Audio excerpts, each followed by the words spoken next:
Halos araw-araw ho, umiiyak. Oo, kaya sabi ko, binabayaan ko lang siya pag halimbawa naghahanap siya ng mga kausap.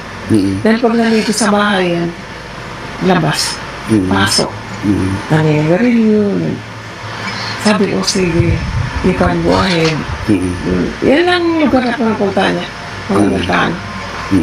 Sabay tumama Amerikano dyan, hanggang 8 o'clock, 7 o'clock. Dito na yan siya. Hindi yan ang maalis ang dyan lang yan siya. Hanggang ngayon po ba, ganun pa rin siya?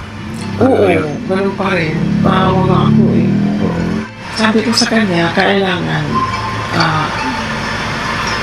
ang mga binilin sa'yo, marami kang natutunan sa kanya. Yung pagdadasal. Madasalin yan eh. Yan, dyan nakuha niya kay Mama Gaeturo yan. Yung mga upo. Yan. Mamagala.